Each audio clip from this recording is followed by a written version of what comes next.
Hello friends, AmyR here with Prairie Paper and Ink with a card for this week's Color Throwdown Challenge, which honestly I struggled with.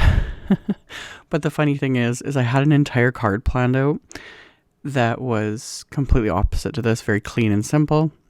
I don't know if I'll get time to actually make it because I just took a detour and ended up making this card instead. So I've talked about the Color Throwdown Challenge a lot. I will have a link to it in my blog post, which will be linked directly below the video.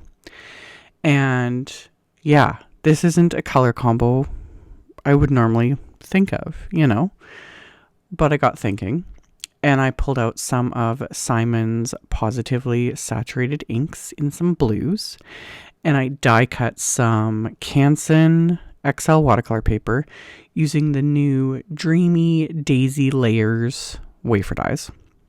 So I've got all my little die cuts here, and I smushed those ink pads onto my non-stick craft sheet, and then I'm just painting those colors onto these die cut pieces. There's many ways you can do this. You could do this with distress inks, distress oxide inks, the sprays. I've done videos, showing spraying all the die cut pieces, and you get all that like texture and fun looks. Sky's the limit. Anything's gonna work. But I've been really having a lot of fun playing with these positively saturated inks. Yeah, people are asking about like comparisons, different things. They're kind of their own sort of thing, their own formula in my opinion. But again, any sort of dye-based water reactive ink is going to work for this. I just happen to really be liking these. Plus these three blues were perfect. So this is, I'm using Marine, Cadette, and Royal. And adding the colors with my paintbrush, keeping it pretty messy. I don't want it perfect. Layering up the colors. I didn't show it on camera. I think I was just off screen. I even used the little center portion that die cuts when you cut the larger daisy of this set. I ended up painting that, and I'm going to adhere that when I adhere everything together as well. And then for the little flower centers, I use my little die pick to hold them because they're just teeny tiny.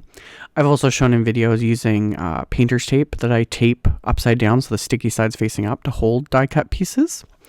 But I just used my die pick and I painted CAPPUCCINO and MOCHA on those. And then for this die cut piece, another thing you can do, like I show here, is to leave it kind of in the scrap that it was die cut from, just to give something to hold. And this is the PRIVET branch wafer die. I've shown this a couple times. I think right now it's on reserve because it's been super popular. So this one, I'm using only one color of ink. This is just field ink, and I smushed it more than once because the second time I was getting like less water, more ink.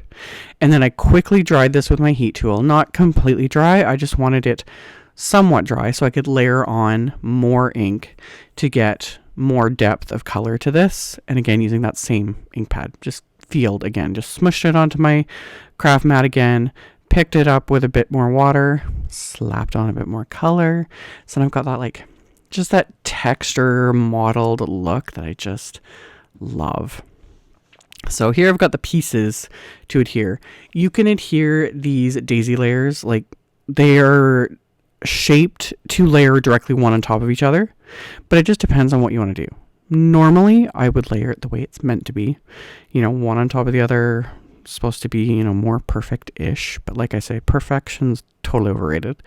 But I tilted everything, kind of offset it, flipped that little centerpiece around and adhered it just so I've got like more texture going on, and love it. Just love it. I don't know, this is such a pretty little die cut. So I'd done that, and then for my background, I have the friendship text background stamp. Like I've been saying lately, I switch between my different text style background stamps, just depending on my mood, what I'm doing. So this is the current favorite. So I inked it up with that MOCHA ink, so the darkest brown. Stamped that onto some smooth white cardstock, set that aside for a second, cleaned off the stamp. Now I have my card base, and I just used some Post-it tape. It's the same dirty little piece of Post-it tape that I've been using like for weeks now. It's still working. It still kind of sticks, so it works. So I masked off where the score line is on my card base. I had cleaned off that stamp, and then I re-inked it up with the lightest blue ink, so the marine ink. And then I stamped that on what will be the inside of my card base. So then I can set that aside. And then I'm back to this panel that I stamped with the MOCHA ink. I trimmed it down a little bit so it'll be a little bit smaller than my A2 card front. And then I'm blending the CAPPUCCINO color first. So just the slightly lighter shade. This is like the middle shade of the trio. So I'm blending that with one of my blending brushes.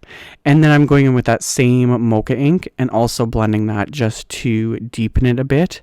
And as this dries, this smooths out completely. Like it ends up being really soft and subtle and just pretty. So I did that, and then I had die cut a piece of the same Canson XL watercolor paper using one of the new nested domed wafer dies. And I didn't really add any ink at first to my blending brush. I was just rubbing whatever ink was already on the brush onto this watercolor paper, and I think just the texture of the watercolor paper kind of picked up that ink. I added a tiny bit more, and then I splattered it with just water, so you can see how water reactive it is. And then I mushed that MOCHA ink onto my craft mat, picked it up with my paintbrush, and then splattered, because of course I'm going to splatter. I got to get it in there somehow. So I did all that, set that aside, let it dry. And then my sentiments are from the new CZ Design Well Wishes sentiment strips.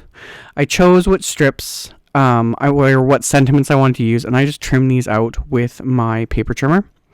And then once I had these trimmed down, I'm going to ink blend these as well with a couple of the other inks just to get them to match. You could leave them as is, but I was having fun with the ink blending. So the main sentiment that's going to go on the front is this Big Hugs one. So I blended first the medium blue ink, so the CADETTE ink, and I'm just using one of my mini blending brushes for this. And I'm using that piece of Post-it tape over my fingers so that I don't get fingerprints, because these are kind of smaller pieces. And then this keeps me from getting any like fingerprints in the ink. So blended that on, and then I blended that royal ink, the darker blue, just on the bottom, so it actually creates a little bit of an ombre. And then with the second sentiment strip, I'm blending that same field ink over that, and that I'm going to adhere to the inside of the card. And I'm just working on the same scrap of paper that I was using when I was stamping the background. It was sitting there, so I was like, why not? So got all my ink blending done. I'm going to add my ever-present Mayart's twine that I've been using in all my recent videos, because I don't even bother putting it away. So I wrapped this around this little panel, and then used my reverse tweezers to hold it in place while I tied it in a bow, and just fiddling, back and forth. Fiddling till I get it the way I want it. And then once I'm happy with it, I can trim off the tails with my scissors, and then I can flip this over and put some of Simon's Big Mama foam tape on the back of it so that it will adhere nicely to my background, but also gives it that little bit of dimension. So adhere that into place, and then everything else I'm going to adhere with my craft tacky glue. So I'm going to adhere this branch, and then I'm going to adhere my daisies, and then the sentiment, I did put more of the Big Mama foam tape on the back of it, and then pop that into place. Once I've got that popped into place, I can put craft tacky glue on the back of this whole card front, and I'm then going to adhere this to the card base that I had stamped the inside of earlier. So craft tacky glue on the perimeter, scribble on a little bit more down the center, get that into place, got my few seconds of wiggle room to get it straightened, and then of course I'm going to add a little bit of bling. And as always, because I have a lifetime supply of bling, never have enough. I used Trinity Stamps Twinkling Turquoise Baubles, because they were just like the lighter blue shade was just about perfect. So I sprinkled those throughout the card front, and then adhered them into place with craft tacky glue. And then I paired this card with a dark chocolate envelope from Simon, and that finished it off. So as always, there is a link below the video to my blog post. There will be, like I said, info and a link to the Color Throwdown Challenge. I'll have a link to all the supplies I used. All that info will be directly below if you are interested.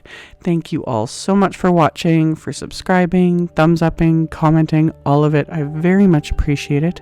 And I will see you all very soon in the next video. Bye!